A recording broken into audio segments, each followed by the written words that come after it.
Ya Allah. Terus bagaimana hubungan dengan anak saya yang sekolah pesantren? Ini mau nanya sudah bersuci atau untuk Terima kasih kemudian Bapak. wudunya batal.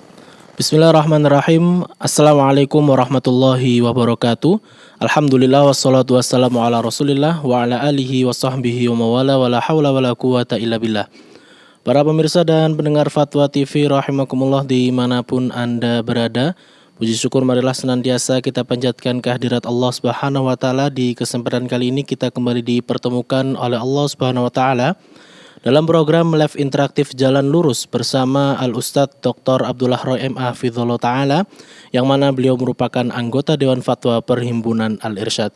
Salawat serta salam semoga senantiasa tercurah limpahkan kepada junjungan kita, panutan kita, suri tauladan kita, Nabi Muhammad SAW. Pemirsa dan pendengar Fatwa TV rahimakumullah dimanapun Anda berada, insya Allah selama 1 jam ke depan kita akan mengikuti bersama program live interaktif Jalan Lurus bersama Al-Ustadz Dr. Abdullah Roy M.A. Hafizahullah Ta'ala, yang insya Allah nanti akan bergabung secara langsung dari Pandeglang, Banten. Pemirsa dan pendengar rahimakumullah dimanapun Anda berada, Anda semuanya nanti dapat menanyakan hal-hal yang ingin Anda tanyakan seputar Jalan Lurus di 0821 706087 untuk WhatsApp call, atau di 0331 544 6087. Dan alhamdulillah sudah hadir bersama kami secara online pemateri kita di kesempatan kali ini. Kita sapa terlebih dahulu. Assalamualaikum Ustaz, ahlan wa sahlan. Waalaikumsalam warahmatullahi wabarakatuh. Ahlan bikum. Insyaallah. Alhamdulillah bil khair Ustaz. Wa kaifa halukum Ustaz? Bikhair, alhamdulillah. Nahnu bikhair. Alhamdulillah, mudah-mudahan Ustaz dan keluarga beserta tim selalu diberikan kesehatan oleh Allah Subhanahu wa taala. Amin ya rabbal alamin. Hayakumullah ya Ustaz. Allah khairan.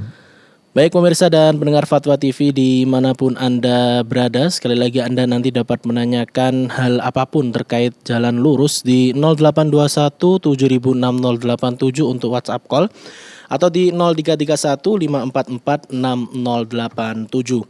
Pemirsa dan pendengar rahimakumullah, tak lupa kami ingin sapa para pendengar yang bergabung bersama kami melalui radio, yang tergabung dalam RTVC atau Asosiasi Radio TV Islam Indonesia. Di antaranya ada Binbas Yogyakarta, Sahabat Tegal, Erodi FM Probolinggo, MDFM Probolinggo, Hang FM Batam, Amoba Pangkal Pinang, Sago FM Sumatera Barat, Gema FM Bontang, Al-Hikmah Banyuwangi, Tua FM Riau, Madinah Caruban, Mas FM Sragen.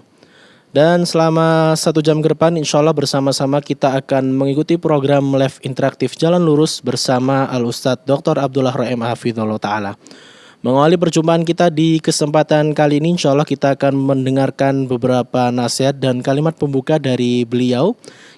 Mari kita dengarkan bersama-sama kepada Ustadz. Kami persilakan, tafadhol Ustadz.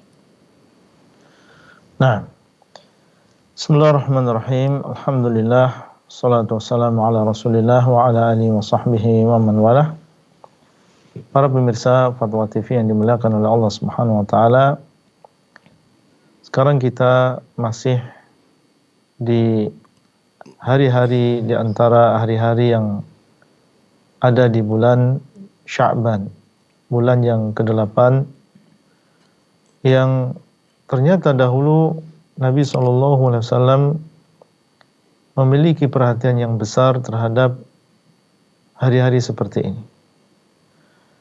Disebutkan di dalam sebuah hadis di mana Abu Salamah pernah bertanya kepada Ummul Mukminin Aisyah radhiyallahu taala anha, bertanya tentang puasa Rasulullah sallallahu alaihi wasallam.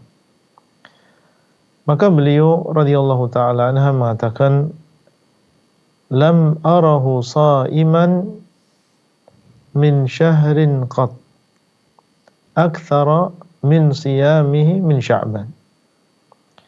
Aku tidak melihat beliau berpuasa di dalam sebuah bulan lebih banyak daripada puasa yang beliau lakukan di bulan Sya'ban. Kemudian beliau melanjutkan dan mengatakan, kana yasumu Sya'bana kullahu. beliau dahulu melakukan puasa di bulan Sya'ban semuanya. Kana yasumu Sya'bana illa qalilan.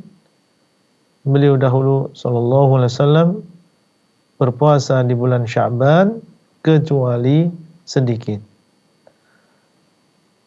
Di antara faedah yang bisa kita ambil dari ucapan Ummul Mukminin Aisyah radhiyallahu taala anha, dan beliau adalah tentunya termasuk orang yang paling mengetahui keadaan Nabi sallallahu alaihi wasallam dan puasa beliau, karena beliau adalah istrinya, tinggal satu rumah dengan beliau, tahu beliau melakukan sahur, berbuka, dan seorang suami ketika berpuasa dia tidak mendatangi istrinya, maka tentunya orang seperti beliau radhiyallahu taala anha mengetahui bagaimana puasa Nabi sallallahu alaihi wasallam.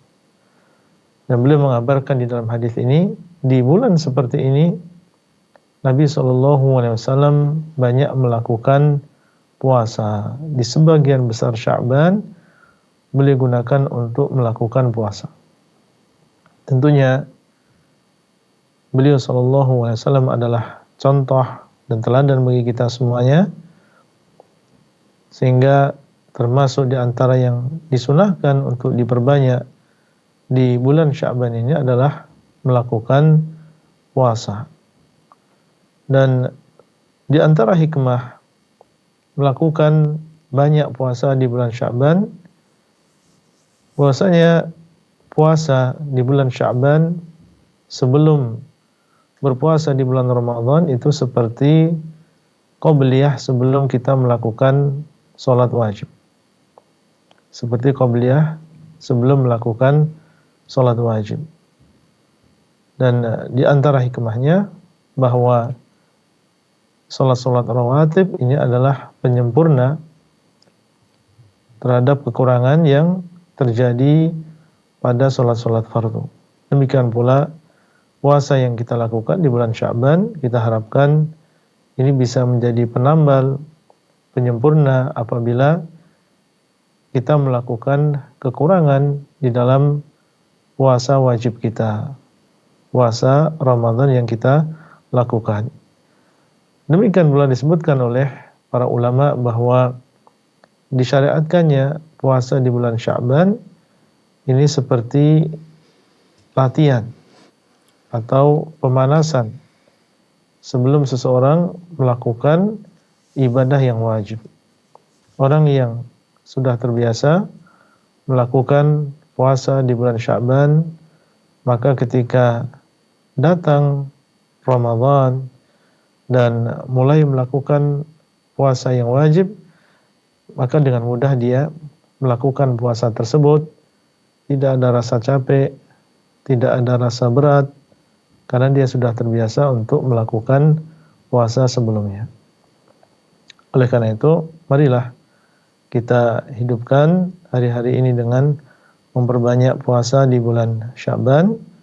Semoga Allah Subhanahu wa taala memudahkan kita untuk menghidupkan sunnah Nabi sallallahu alaihi wasallam. Demikian yang bisa kita sampaikan.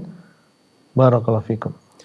Wafikum barakallahu jazakumullah khairan katsiran Ustaz atas wejangan dan nasihat pembukanya di kesempatan kali ini. Mudah-mudahan kita semuanya diberikan kemudahan untuk menjalankan puasa Sya'ban sebagai persiapan menghadapi bulan Ramadan tahun ini Ustaz. Barakallahu fikum jazakumullah khairan katsiran. Baik pemirsa dan pendengar rahimakumullah dimanapun Anda berada, sudah ada yang bergabung bersama kami di kesempatan kali ini. Dari Jakarta Ibu Syuhada bergabung. Assalamualaikum Fatwa TV Ibu Syuhada. Assalamualaikum Pak Ustaz. Waalaikumsalam warahmatullahi wabarakatuh. Ya, silakan Ibu pertanyaannya. Saya mau bertanya tentang kodok sholat. Nah. Kodok sholat yang sudah lama kita tinggalkan. Bagaimana caranya gitu? Apa harus dikodok apa nggak usah dikodok? Baik Ibu. Terima kasih. Karena ini kalau kodok itu sholat subuh dan Apa tuh kan asar sama subuh kan gak ada sholat lagi sesudah itu. Terus gimana caranya? Baik. Baik Ibu. Cukup? Ya. Baik, terima kasih Ibu Syuhada atas pertanyaannya. Ini bertanya terkait dengan masalah kodok sholat yang sudah lalu nih Ustaz. Bagaimana? Utamanya untuk sholat subuh dan sholat asar, karena setelah sholat subuh dan asar ini kan tidak diperbolehkan untuk sholat apapun Ustaz. Baik. Kalau yang dimaksud adalah sholat yang ditinggalkan tanpa kesengajaan, seperti misalnya ketiduran atau dia lupa misalnya dan baru ingat sekarang setelah 10 tahun, 20 tahun, kemudian dia ingin mengqadha. Maka caranya adalah segera dia mengqadhanya. Segera dia mengqadhanya. Karena Nabi SAW mengatakan falyusalliha idza dzakaraha. Hendaklah dia menggantinya, melakukan sholat tersebut apabila dia ingat. Bagaimana seandainya ingatnya pas waktu yang terlarang untuk melakukan sholat, seperti misalnya setelah sholat asar atau setelah sholat subuh, maka tidak masalah, karena yang dilarang adalah sholat sunnah mutlak. Sholat sunnah mutlak yang tidak memiliki sebab, ini yang dilarang untuk dilakukan setelah sholat asar dan setelah sholat subuh. Adapun seorang ingin mengqadha sholat yang lupa dia tidak kerjakan di masa lalu, maka tidak masalah yang demikian. Adapun sholat yang ditinggalkan dengan sengaja, dalam keadaan dia sadar, dalam keadaan dia tahu itu adalah sebuah kewajiban, kemudian dia tinggalkan tanpa ada uzur, maka pendapat yang lebih kuat adalah dia tidak berkewajiban untuk mengqadhanya. Tidak ada mengqadha bagi orang yang meninggalkan sholat tanpa uzur. Kenapa demikian? Karena dia meninggalkan sholat tersebut tanpa ada alasan yang dibenarkan. Lalu apa yang dilakukan? Yang dilakukan adalah bertobat kepada Allah dengan taubat yang nasuha, dengan taubat yang sungguh-sungguh, yang terpenuhi di dalamnya 3 syarat.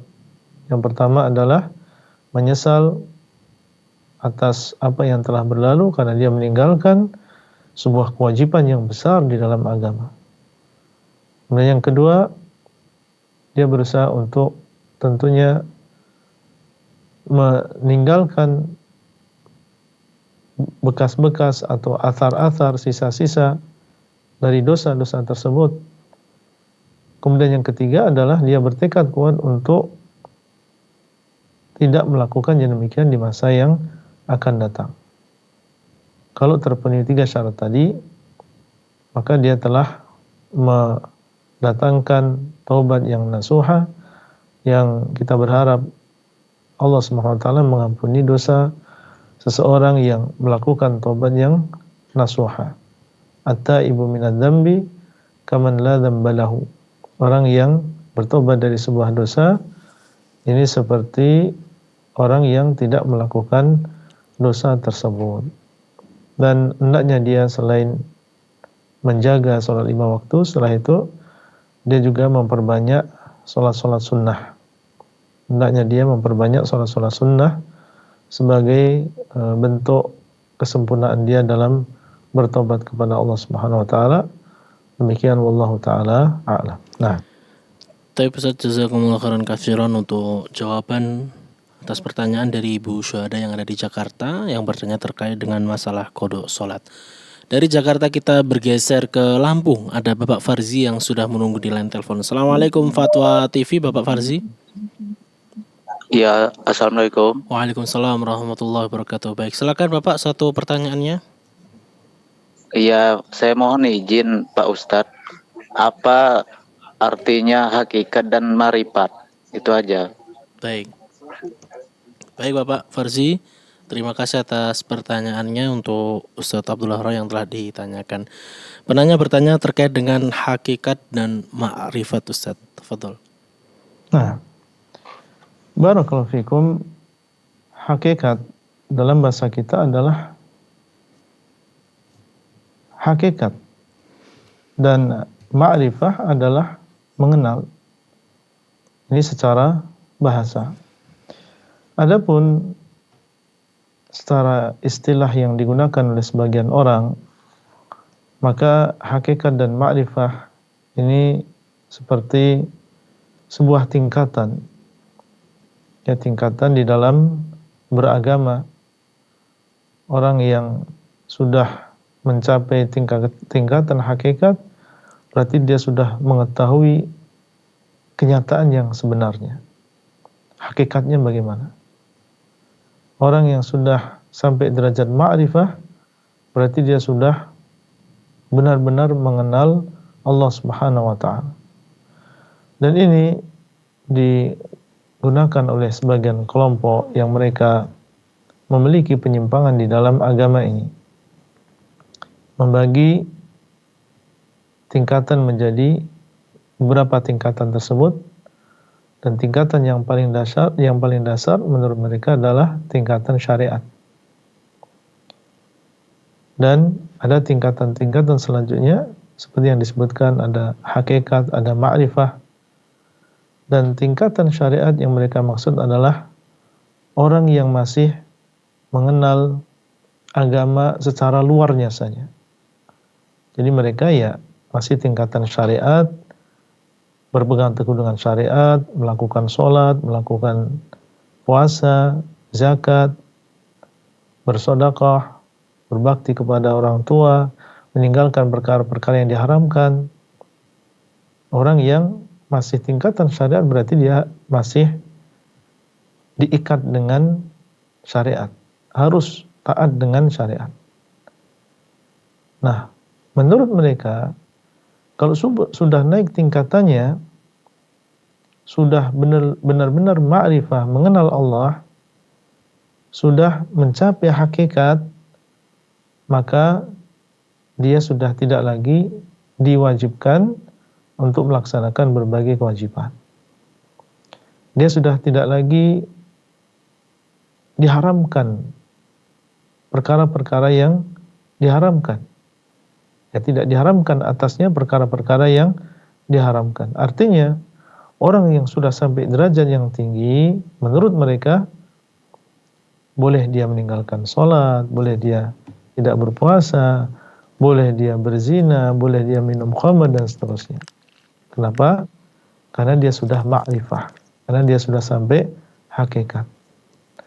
Tentunya ini adalah pemahaman yang batil dan merupakan penyimpangan di dalam agama.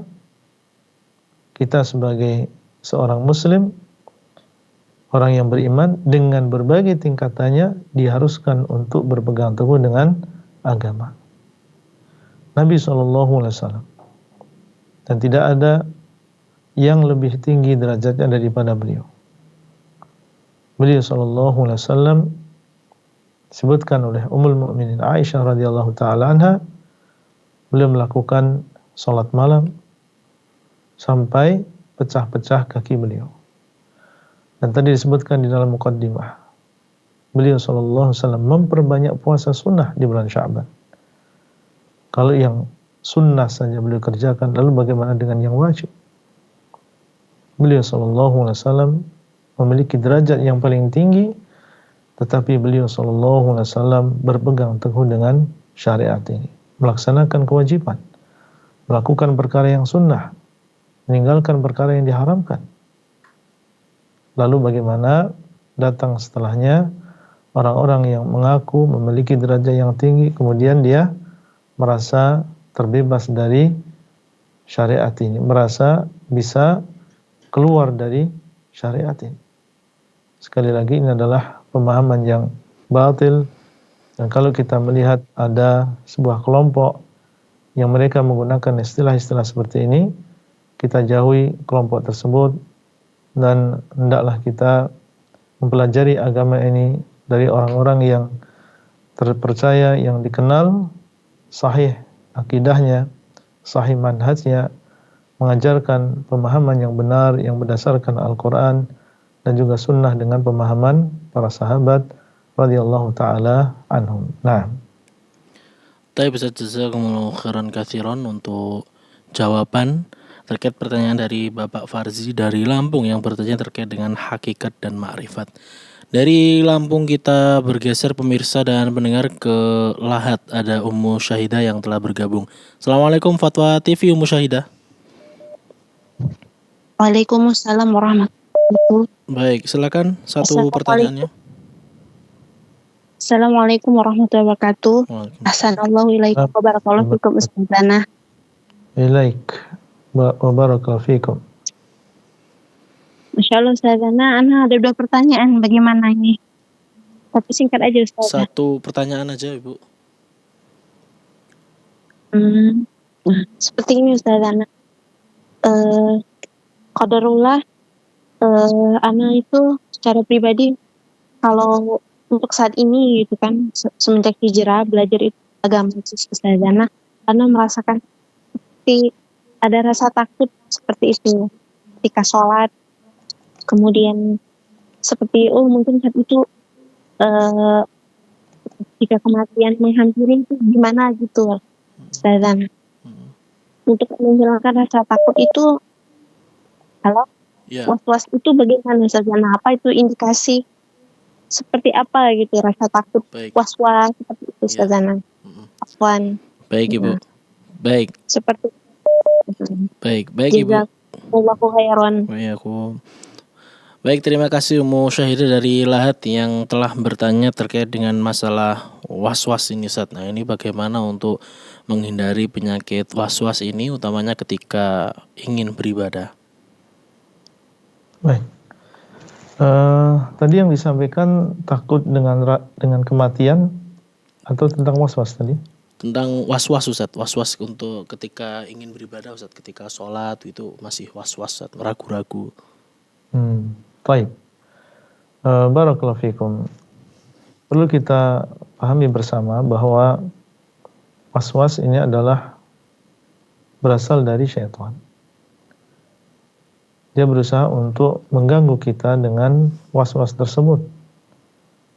Mengganggu kekhusyukan kita, ketenangan kita di dalam beribadah.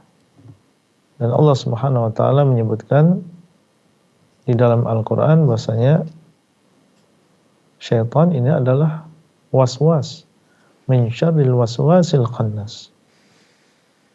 Dia memang sering memberikan bisikan, mengganggu manusia, merusak kekhusyukan mereka. Sehingga jalan keluar dari was-was tersebut yang pertama adalah tentunya kita berlindung kepada Allah Subhanahu wa taala yang Maha Kuasa.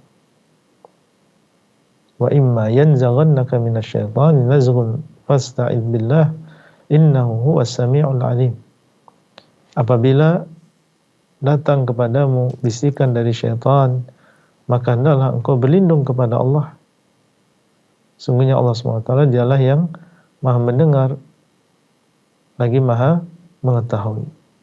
Berlindung kepada Allah dengan sungguh-sungguh. Setiap kali datang was-was tersebut, mengatakan a'udzu billahi minasyaitonir rajim. Kemudian yang kedua adalah, dan ini termasuk obat yang mujarrab, obat yang sangat baik untuk mengobati was-was, adalah seseorang tidak mengikuti bisikan tersebut. Seandainya dia memberikan was-was, ini sholatmu tidak sah, kamu harus mengulangi takbirmu, maka jangan kita ikuti was-was tadi. Jangan kita ikuti bisikan tadi. Terus kita melakukan sholat sampai selesai. Jangan sekali-kali kita mengikuti bisikan dari syaitan tadi, yang mengganggu ketika kita sholat, yang mengingatkan kita bahwa wudhu kita tadi misalnya tidak sah, wudhunya masih kurang ini, masih kurang itu. Berlindung kepada Allah dan jangan kita ikuti was-was tersebut. Maka insya Allah dengan 2 cara ini diantaranya, semoga itu bisa menjadi wasilah, menjadi sebab seseorang dia hilang dari was-was tersebut. Wallahu taala a'lam. Nah, Baik Ustaz, jazakumullah khairan katsiran untuk jawaban dari pertanyaan Ummu Syahidah yang ada di Lahat yang bertanya terkait dengan menghindari was-was. Dari Lahat kita bergeser pemirsa dan pendengar rahimakumullah ke Banyumas. Ada Bapak Yudo yang sudah bergabung. Assalamualaikum Fatwa TV Bapak Yudo. Waalaikumsalam warahmatullahi wabarakatuh. Oke, silakan Bapak satu pertanyaannya. Oke, baik. Assalamualaikum warahmatullahi wabarakatuh. Pak Ustadz, semoga Allah selalu merahmati Pak Ustadz, sekeluarga, dan juga tim Fatwa TV. Izin bertanya Pak Ustadz, tentang mengenai zikir Pak Ustadz, khususnya zikir pagi petang. Saya ingin bertanya, apakah jika kita berzikir itu, apakah harus dalam duduk di satu waktu dan khusus untuk membaca zikir itu? Kasusnya begini Pak Ustadz, saya sering zikir pagi petang itu di dalam perjalanan dari rumah ke masjid, kemudian ketika sampai masjid zikirnya belum selesai, kemudian melakukan sholat wajib dulu di sana. Setelah itu zikirnya dilanjutkan setelah selesai dari masjid dalam perjalanan pulang ke rumah. Apakah diperbolehkan seperti itu Pak Ustadz? Baik. Terima kasih. Jazakumullah khairan. Assalamualaikum warahmatullahi wabarakatuh. Waalaikumsalam warahmatullahi wabarakatuh. Terima kasih Bapak Yudo yang ada di Banyumas. Ini bertanya terkait dengan masalah zikir ya Ustaz. Apakah harus di satu waktu? Apakah tidak boleh terputus dengan kegiatan lainnya? Kemudian apakah boleh setelah sholat, ini tadi kasusnya jika berangkat ke masjid sambil berzikir pagi kemudian terpotong sholat wajib, kemudian apakah setelah sholat ini boleh melanjutkan zikir pagi petangnya atau harus diselesaikan sebelum sholat atau bagaimana Ustaz? baik. Zikir pagi dan petang ini sebagaimana kita tahu memiliki waktu yang telah ditentukan di dalam agama, dan zikir pagi ini menurut pendapat yang lebih kuat adalah setelah sholat subuh sampai terbit matahari, dan zikir petang adalah setelah sholat asar sampai terbenam matahari. Yang afdal tentunya seseorang membaca zikir pagi dan petang ini dalam kondisi yang tenang, dalam kondisi yang dia dalam keadaan duduk, bisa konsen, dan dia bisa menghitung kalau memang itu ada hitungannya. Ini tentunya adalah yang lebih afdal. Karena maksud zikir adalah bukan hanya sekedar kita mengucapkan, tapi kita juga mengingat Allah Subhanahu wa taala dalam zikir kita. Jadi kalau bisa dalam keadaan kita tenang, duduk, membaca sedikit demi sedikit sampai selesai, menghayati apa yang kita baca, tentunya ini yang afdal. Tapi seandainya seseorang dia memiliki keperluan yang tidak bisa ditunda, dan tidak bisa dia berlama-lama di masjid setelah sholat asar atau setelah sholat subuh, di sana ada pekerjaan yang harus dia selesaikan, maka boleh seseorang melakukan zikir tersebut dalam keadaan dia berdiri, dalam keadaan dia berjalan, boleh yang demikian, tidak masalah. Dan seandainya dia menggabungkan sebagian zikir dia baca dalam keadaan duduk di dalam masjid, dan sebagian zikir yang lain dia baca ketika di perjalanan, ketika dia di mobil, maka tidak masalah.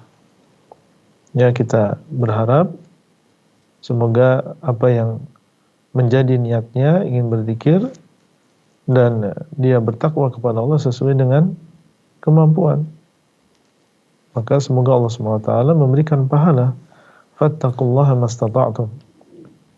Hendaklah kalian bertakwa kepada Allah sesuai dengan kemampuan kalian. Nah, wallahu taala a'lam. Baik Ustaz, jazakumullah khairan katsiran atas jawaban dari penanya Bapak Yudo yang ada di Banyumas terkait dengan masalah zikir pagi petang. Berikutnya kita bergeser ke Mojokerto, ada Ibu hamba Allah yang telah menunggu di line telepon. Assalamualaikum Fatwa TV. Waalaikumsalam. Oke, silakan Ibu satu pertanyaannya. Ya, Afwan Ustadz, ini pertanyaan titipan dari suami saya. Beliau menanyakan, manakah yang lebih utama, sholat wajib di masjid yang berdekatan dengan rumah, namun bacaan Al-Fatihah dari imam tersebut kurang sempurna. Jadi bacaan Al-Fatihah imam pada ayat kelima terdapat jeda antara lafaz iyyaka na'budu wa iyyaka nasta'in, baru dilanjut setelah itu. Atau suami sholat di masjid lain yang lebih jauh dari rumah namun lebih sering menjadi makmum masbuk. Baik. Nah, lalu suami saya pada saat mungkin tidak sedang sholat berjamaah di masjid, beliau menjadi imam di rumah, itu sholat dengan menutup mata, Ustadz. Alasannya lebih menghayati dan lain sebagainya. Apakah ini diperbolehkan? Baik. Itu pertanyaan kami, Ustadz. Mohon pencerahan. Terima kasih. Assalamualaikum warahmatullahi wabarakatuh. Waalaikumsalam warahmatullahi wabarakatuh. Terima kasih Ibu hamba Allah yang ada di Mojokerto. Ini pertanyaan terkait dengan masalah sholat Ustadz ya. Mana yang lebih utama? Ini sang suami sholat di masjid yang berdekatan dengan rumah, tidak masbuk, akan tetapi mohon maaf bacaan imamnya pada surat Al-Fatihah ini kurang baik, utamanya pada ayat ke-5 dan ke-6, atau sholat di masjid yang jauh dari rumah namun kondisinya menjadi seorang makmum yang masbuk. Nah, kemudian jika misalnya sholat di rumah, ini bagaimana jika sang suami tersebut ketika menjadi imam menutup mata dengan alasan lebih menghayati? Tafadhol Ustaz. Ya, barakallahu fikum. Kalau kita bandingkan antara dua perkara tadi, yang pertama sholat di masjid yang terdekat tetapi bacaan imam kurang sempurna, atau sholat di masjid yang lebih jauh, bacaannya bagus tetapi kita sering masbuk, maka wallahu ta'ala a'lam, dalam keadaan seperti ini sholat berjamaah di masjid yang terdekat ini lebih diutamakan karena beberapa alasan. Yang pertama adalah memudahkan kita untuk istiqamah dan bisa konsisten dalam menjaga sholat berjamaah kita. Kemudian yang kedua, bacaan imam yang kurang sempurna tadi, selama bacaan tersebut meskipun kurang, tajwidnya kurang misalnya, atau berhentinya kurang pas misalnya, selama menurut agama itu adalah sah, maka tidak masalah. Dia sholat di masjid yang lebih dekat ini lebih utama meskipun bacaan imam kurang sempurna. Dan tentunya ketika kita sholat bersama tetangga-tetangga di masjid yang sama, saling menyapa satu dengan yang lain, saling mengetahui keadaan satu dengan yang lain, ini tentunya lebih baik daripada saling bertetangga tetapi masjidnya berbeda-beda. Dan seseorang lebih memilih sholat di masjid yang jauh, yang di situ dia tidak mengenal mereka atau mereka tidak mengenal kita. Maka wallahu ta'ala a'lam, selama bacaan yang kurang sempurna tadi tidak sampai menjadikan sholatnya tidak sah, diutamakan kita sholat di masjid yang terdekat. Kemudian tentang masalah sholat dalam keadaan dia menutup mata, maka yang demikian adalah makruh. Dan yang afdal adalah seseorang membuka matanya. Sebagaimana Nabi SAW dahulu, beliau membuka mata. Beliau membuka mata dan beliau adalah orang yang paling khusyuk, orang yang paling konsen di dalam sholatnya. Jadi ketika seseorang membuka matanya di dalam sholat, ini tidak mengurangi konsentrasi dia, tidak mengurangi kekhusyukan dia di dalam ibadah. Jadi wallahu alam, yang afdal adalah dia membuka mata, dan kalau dia menutup mata maka ini sesuatu yang makruh. Nah, baik Ustaz, jazakumullah khairan katsiran atas jawaban dari pertanyaan Ibu hamba Allah yang ada di Mojokerto. Masih dalam program live interaktif Jalan Lurus bersama Ustaz Dr. Abdullah Rahim Hafizullah Ta'ala. yang dapat bergabung di 0821 706087 untuk WhatsApp call dan di 0331 544 6087. Selanjutnya kita bergeser ke Bengkulu, pemirsa dan pendengar, ada Bapak Saleh Haji yang sudah bergabung. Assalamualaikum Fatwa TV, Bapak Saleh Haji. Waalaikumsalam warahmatullahi wabarakatuh. Baik, silakan Bapak, satu pertanyaannya. Ya. Assalamualaikum warahmatullahi wabarakatuh, Ustaz. Waalaikumsalam warahmatullahi wabarakatuh.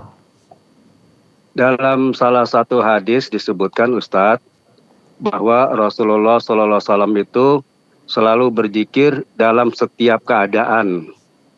Nah, artinya itu kan dalam kesehariannya beliau itu berzikir terus itu, Ustaz. Nah, pertanyaannya adalah, nah, zikir-zikir apa, Ustaz, yang dibaca oleh Rasulullah SAW dalam kegiatan sehariannya yang selalu berzikir itu? Baik, Bapak. Dan apakah pada saat berzikir itu Rasulullah dalam keadaan suci atau dalam keadaan berwudu begitu, Ustaz? Baik. Itu, Ustaz. Jazakallahu khairan, barakallahu fikum. Wassalamualaikum warahmatullahi wabarakatuh. Waalaikumsalam warahmatullahi wabarakatuh. Terima kasih Bapak Saleh Haji yang ada di Bengkulu. Ini bertanya terkait dengan masalah zikir, Ustaz. Rasulullah SAW selalu berzikir di setiap keadaan. Nah, pertanyaannya dari Bapak Saleh Haji tadi, zikir apa yang dibaca oleh Rasulullah SAW dan apakah Rasulullah SAW ketika berzikir ini dalam keadaan suci atau berwudu begitu, Ustaz? Nah, disebutkan oleh Ummul Mukminin Aisyah radhiyallahu taala anha bahwasanya Nabi SAW dahulu beliau berzikir kepada Allah dalam setiap keadaan. Dan hadis ini sahih menunjukkan bahwasanya Nabi SAW di antara petunjuk beliau adalah bahwasanya beliau sering mengingat Allah Subhanahu wa taala. Dan yang dimaksud dengan zikir di sini yaitu mengingat Allah Subhanahu wa taala dengan hatinya dalam setiap keadaan.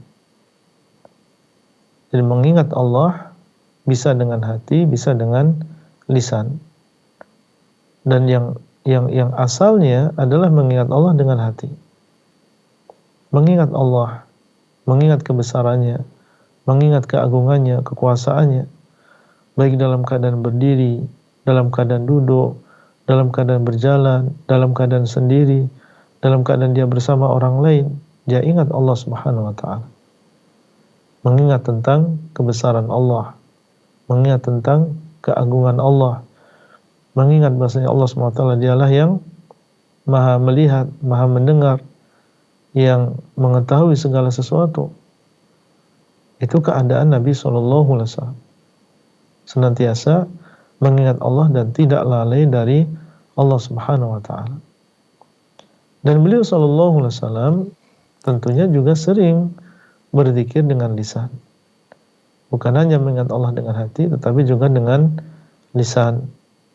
Dan memperbanyak tasbih, mengatakan subhanallah, memperbanyak tahmid, mengatakan alhamdulillah, mengatakan la ilaha illallah, bertakbir, mengatakan Allahu Akbar, la haula wa la quwata illa billah. Memperbanyak zikir-zikir yang mutlak. Amalan yang ringan dilakukan oleh lisan, tetapi dia memiliki pahala yang besar di sisi Allah Azza wa Jalla. Apalagi kalau zikir lisan tersebut diikuti dengan kekhusyukan, diikuti dengan pemahaman yang dalam terhadap apa yang dia ucapkan. Jadi beliau SAW memperbanyak ucapan-ucapan tadi, tasbih, tahmid, tahlil, takbir, memuji Allah Subhanahu wa taala sebanyak mungkin dalam setiap keadaan. Apakah dahulu beliau SAW melakukan itu dalam keadaan bersuci? Beliau SAW termasuk orang yang menjaga kesuciannya. Ya, setiap kali batal, maka beliau berusaha untuk memperbaharui wudunya, berusaha untuk menjaga kesuciannya, supaya mengingat Allah Subhanahu wa taala dalam keadaan suci. Dan Allah Subhanahu wa taala mengatakan, innallaha yuhibbut tawwabin wa yuhibbul mutatahhirin. Dan Allah SWT mencintai orang-orang yang bersuci Termasuk di antara makna ucapan Aisyah radhiyallahu taala anha, beliau sallallahu alaihi wasallam mengingat Allah dalam setiap keadaan adalah beliau menjaga zikir-zikir yang disyariatkan dalam berbagai kondisi. Ketika akan tidur, bangun tidur, akan makan, setelah makan, memakai pakaian, keluar rumah, masuk ke kamar kecil, keluar dari kamar kecil. Beliau sallallahu alaihi wasallam menjaga yang demikian. Demikian pula zikir-zikir yang disyariatkan di waktu pagi dan petang, zikir-zikir setelah sholat. Ini di antara makna ucapan Ummul Mukminin Aisyah radhiyallahu taala anha bahwasanya Nabi sallallahu alaihi wasallam beliau mengingat Allah dalam setiap keadaan. Wallahu taala a'lam. Dan sebelum lupa, zikir itu tidak diharuskan dalam keadaan bersuci, tetapi hukumnya adalah disunahkan seseorang dalam keadaan bersuci. Wallahu taala a'lam. Baik Ustaz, jazakumullah khairan katsiran atas jawabannya untuk pertanyaan dari Bapak Saleh Haji yang ada di Bengkulu, yang bertanya terkait dengan zikir keseharian Nabi sallallahu alaihi wasallam dan apakah ketika berzikir ini harus bersuci atau berwudu. Berikutnya kita bergeser ke Pacitan. Ada Ibu Rusmini yang sudah menunggu di line telepon. Assalamualaikum Fatwa TV Ibu Rusmini. Waalaikumsalam warahmatullahi wabarakatuh. Baik, silakan Ibu, satu pertanyaannya. Iya. Assalamualaikum warahmatullahi wabarakatuh. Assalamualaikum warahmatullahi wabarakatuh. Baik. Halo, Ibu Rusmini. Halo. Nggih, silakan Ibu. Ibu Rusmini. Ibu Rusmini masih bisa mendengar suara kami? Iya. Ya, silakan Ibu. Iya. Warahmatullahi wabarakatuh, Ustaz. Waalaikumsalam. Warahmatullahi wabarakatuh. Mengenai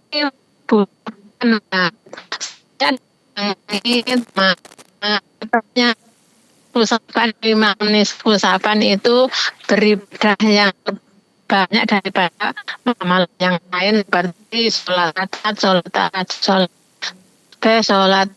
apa saja itu katanya banyak ibadah yang di dalam malam nisfu Sa'ban. Terus ditutup dengan witir. Dan tuntunan yang seperti itu. Nah, mengkhususkan malam nisfu Sa'ban. Memang kalau bulan nisfu Sa'ban itu memang banyak berpuasa daripada bulan-bulan yang lain. Terima kasih jawabannya. Sebentar Ibu, izin pertanyaannya berarti terkait amalan apa yang diperbanyak di bulan Sya'ban Ibu? Nisfu Sa'ban. Nggih, baik Ibu. Apa ada khusus malam nisfu Sa'ban? Baik Ibu, terima kasih. Terima kasih. Nggih. Jazakumullah khairan katsiran untuk Ibu Rusmini yang ada di Pacitan yang bertanya terkait dengan amalan apa yang harus dikerjakan ketika malam nisfu Sya'ban. Apakah ada amalan-amalan khusus yang harus dikerjakan? Tafadhol Ustaz. Nah, di sana ada beberapa hadis yang menunjukkan tentang sholat malam yang khusus dilakukan di malam nisfu Sya'ban dengan jumlah tertentu. Namun disayangkan hadis-hadis ini adalah hadis-hadis yang lemah, atau bahkan di antaranya adalah hadis-hadis yang palsu.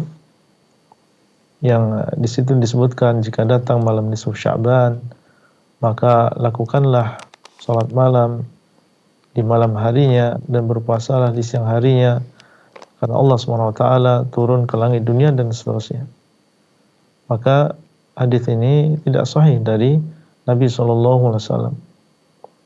Ada juga hadis yang menyebutkan bahwasanya barang siapa yang sholat 100 rakaat pada malam nisfu Sya'ban, maka Allah akan mengabulkan seluruh hajat-hajatnya.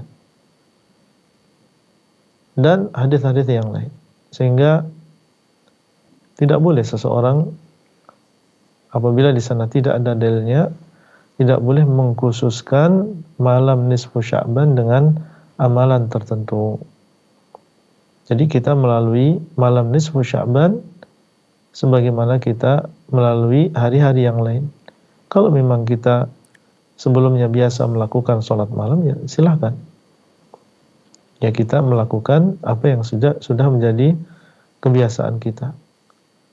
Tapi kalau sampai mengkhususkan malam nisfu Sya'ban, malam tanggal 15 Sya'ban dengan sholat tertentu dan jumlah tertentu, maka ini tidak ada dalilnya.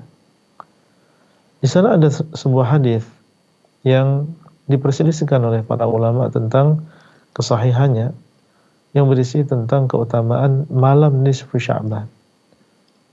Bahwasanya Allah Subhanahu wa taala melihat makhluknya di malam tersebut, kemudian Allah Subhanahu wa taala mengampuni seluruh makhluknya kecuali orang yang musyrik dan orang yang bermusuhan. Allah mengampuni seluruh makhluknya kecuali orang yang musyrik. Nah, orang yang musyrik, orang kafir, maka tentunya tidak mendapatkan ampunan dari Allah Subhanahu wa taala. Demikian pula orang muslim yang bermusuhan dengan saudara se-Islam karena masalah dunia.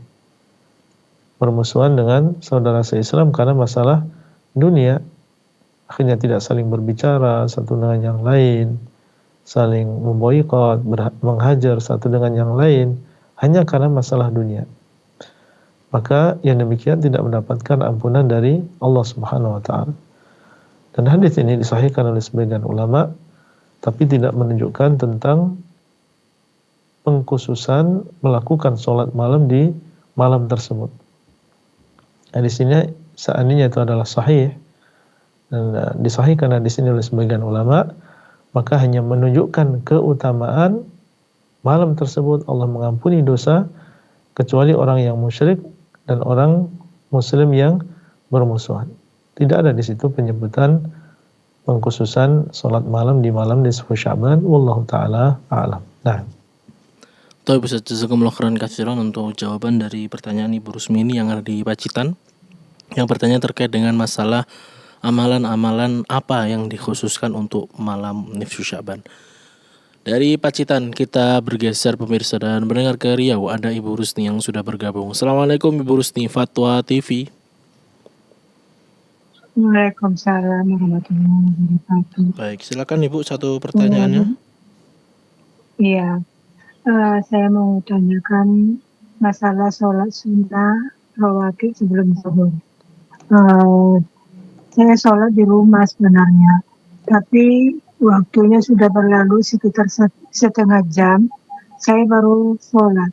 Jadi apakah boleh saya dulu sholat sunnah rawatib sebelum sholat wajib itu, atau lebih baik sholat wajib dulu? Baik. Assalamualaikum warahmatullahi wabarakatuh. Waalaikumsalam warahmatullahi wabarakatuh. Baik, terima kasih Ibu Rusni yang ada di Riau yang bertanya terkait dengan masalah sholat sunnah, Ustaz, apabila ingin melaksanakan misalnya sholat duhur dan ini sholatnya akan dilaksanakan mungkin setengah jam atau satu jam setelah adzan. Nah, apakah boleh diawali dengan sholat sunnah qobliyah terlebih dahulu atau bagaimana, Ustaz?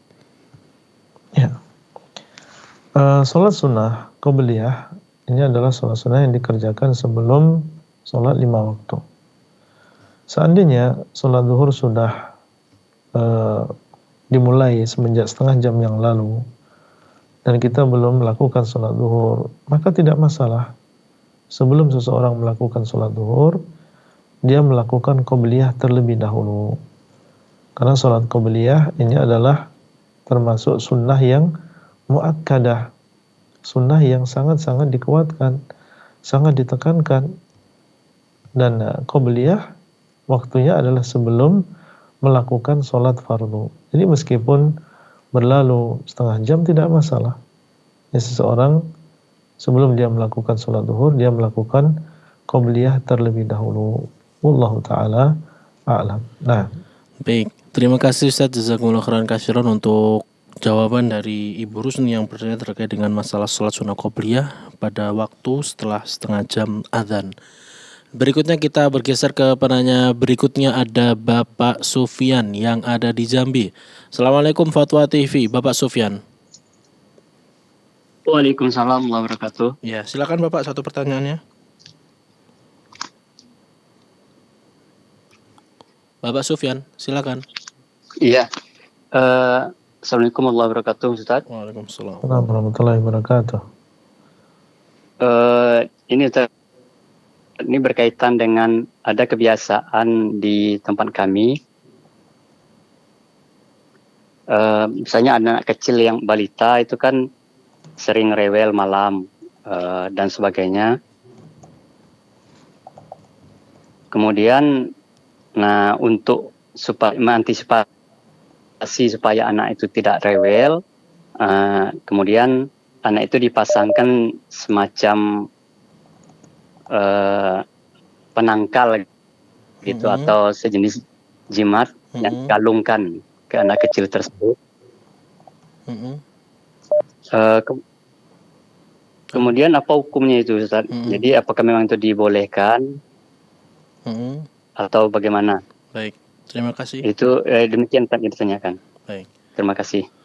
Baik, terima kasih Bapak Sufyan. Jazakumullah khairan katsiran yang ada di Jambi atas pertanyaannya. Ini bertanya terkait dengan masalah anak balita yang rewel ini, Ustaz, rewel ketika malam hari atau mungkin rewel. Nah, ini ketika dipasangi ya mungkin jimat dalam bentuk kalung.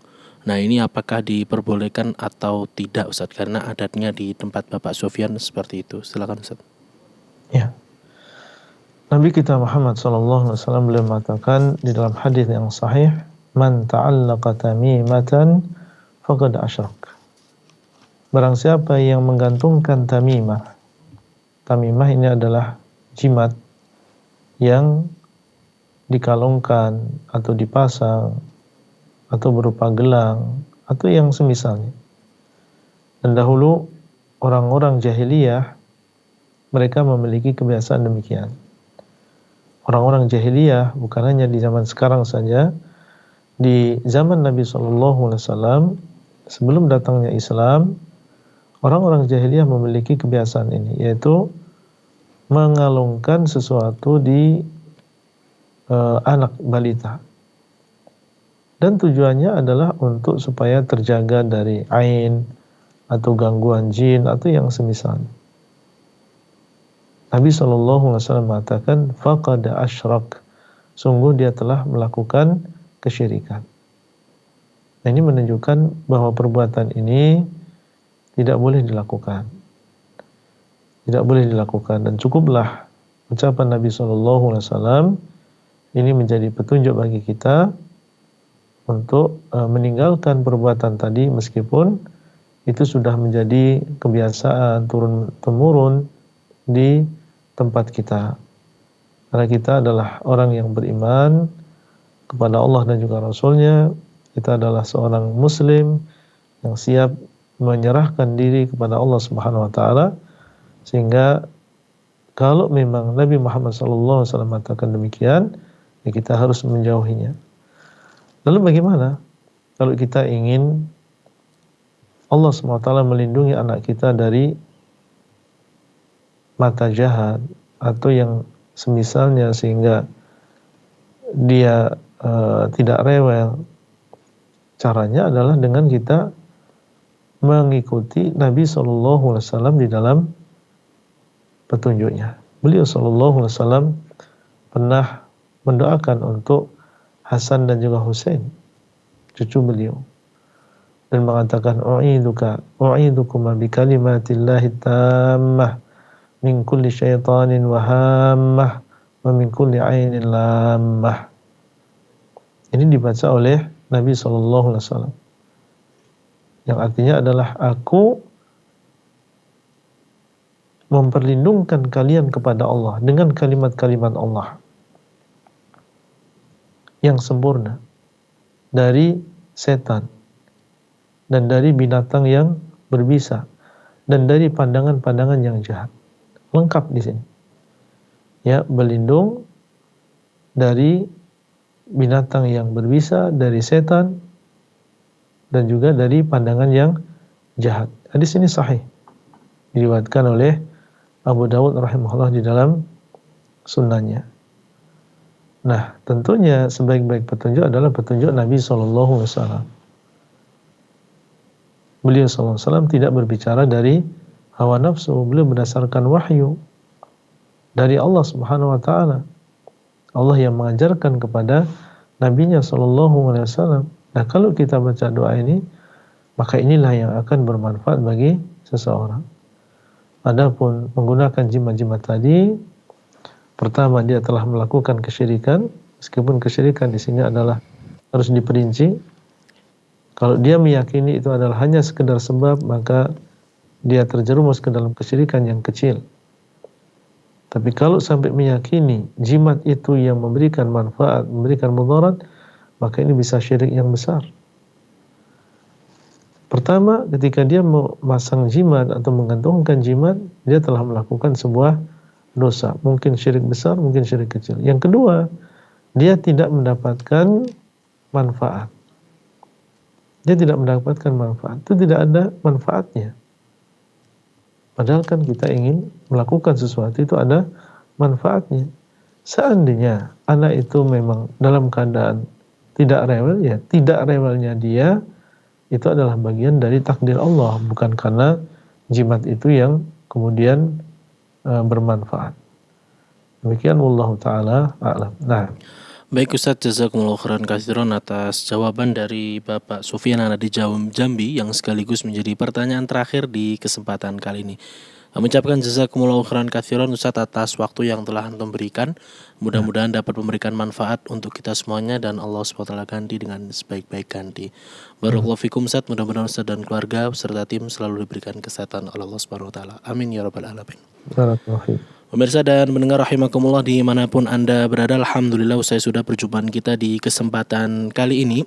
Tetap ikuti siaran live interaktif Jalan Lurus bersama Al-Ustadz Dr. Abdullah Rahimah setiap hari Rabu malam. Dan insya Allah besok akan ada live interaktif kembali ke hadis Nabi Muhammad SAW bersama Al-Ustadz Dr. Muhammad Haikal Basyarahil Hafizullah Ta'ala pada hari Kamis pukul 10 waktu Indonesia bagian Barat. Tetap ikuti siaran kami pemirsa melalui satelit Telkom Merah Putih dan juga YouTube, atau juga Anda dapat bergabung di www.fatwatv.id dan www.fatwa.com serta seluruh media sosial yang telah terverifikasi. Marilah bergabung bersama kami untuk mendukung program-program Fatwa TV dengan menyisihkan sebagian harta yang Anda miliki di rekening yang terpampang pada layar kaca Anda saat ini. Pemirsa dan pendengar rahimakumullah dimanapun Anda berada, mari kita tutup perjumpaan kita di kesempatan kali ini dengan doa kafaratul majelis. Subhanakallahumma rabbana bihamdika asyhadu an la ilaha illa anta astaghfiruka wa atubu ilaik. Mewakili seluruh kabar kerja yang bertugas mengucapkan pamit undur diri. Ilal liqa. Barakallahu fikum. Jazakumullah khairan katsiran. Wassalamualaikum warahmatullahi wabarakatuh. Ya Allah. Terus bagaimana hubungan dengan anak saya yang sekolah pesantren? Ini mau nanya sudah bersuci atau belum, kemudian bersentuhan dengan suami,